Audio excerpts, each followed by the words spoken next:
મારું નામ સંગોર મોનાલીબેન પ્રતાપ છે. વાલાગાબુરા પાલ છે. હું શ્રી હસ્તેશ્વર સ્કૂલમાં ભણું છું, લીમખેડા. મને કહેલ મેડમે પ્રિન્સિપલે થાપલ મારીને લાત મારી, પછી શોટ કરવાની વાત કરી. પછી ઘરે જઈને કીધું ને શું કીધું? મારું નામ સંગોર સરદારભાઈ નાનાભાઈ છે. હું આ મોનાલીનો કાકો થઉં છે અને બાપા મજૂરી કરે છે અને મમ્મી અને ઓફિસ હું ગયેલી પ્રાઇવેટ સ્કૂલ સ્વર લીમખેડા પૈસા ભરીને ભણાવું છું.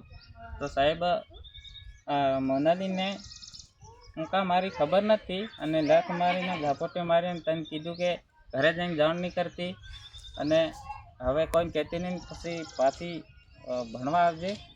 અને પાછું પહેલાં કીધું કે તમે વાલીને લઈને આવજો, સરથી લઈ જાજો. તો સાહેબ, આ મારવામાં આવેલ છે. અમને કાયદેસરની કાર્યવાહી થવી જોઈએ.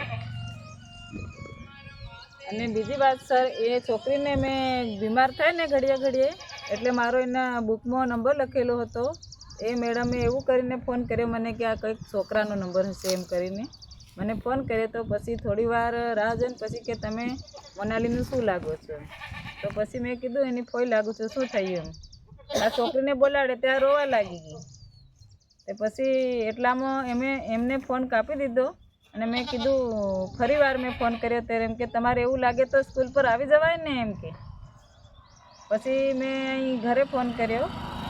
બીજી વાર એ મેડમને મેં ફોન કર્યો તો મેં કીધું તમે છોકરીને મારી છે? તે કે ના એવું નથી બેન, નથી મારી મેં.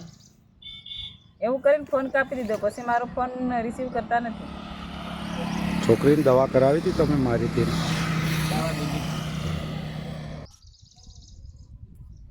મારું નામ સંગોર સરદારભાઈ નાનાભાઈ છે. હું આ મારા ભત્રીજી થાય છે મોનાલી, લીમખેડા હસ્તેશ્વરમાં ભણવા મૂકેલી છે પ્રાઇવેટ સ્કૂલમાં. ફી છે 16,000 ભરું છું હું અને બસનું ભાડું અલગ છે. ને એની પ્રિન્સિપાલ મેડમે જે મારી છે મોનાલીને, લાત મારી છે, થાપોલીઓ માર્યો છે અને જે ઓફિસમાં લઈ જઈને બી મારી છે. અને ઘરે જઈને કહેતી નહીં નહીં, કીધું? કોઈ જઈને કહેતી નહીં તો પછી કરંટ કરવામાં આવશે એવું કીધું છે સાહેબ.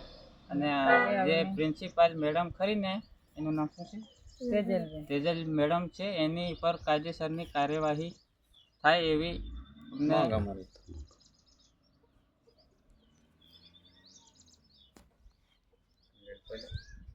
મારું નામ કમલેશભાઈ નાથિયાભાઈ છે.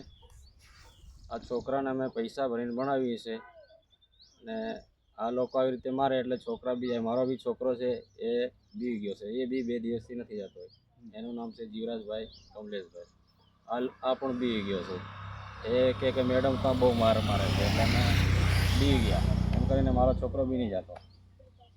અને સાહેબ, અમને એને પહેલાં તો અમને છોકરીને મારી એટલે પહેલાં એમને જાણ કરવું જોઈએ ઘરે, પછી એમને મારવું જોઈએ. વાલીને આ જાણ લોકો કરવું ડાયરેક્ટ મારવા જોઈએ. માંડી જાય એટલે એવું પછી ચાલે ને. છોકરીને કઈ બી ભૂલ હોય તો ઘરે એને વાલીને ફોન કરવો જોઈએ ને એમને. સાહેબ, હમણે હવે મારી એટલે આ ડર લાગે એટલે હવે ભણવા જવાની ના પાડે છે. આ છોકરી નથી જતી ને પેલો છોકરો નથી જતો. કરવાનું શું?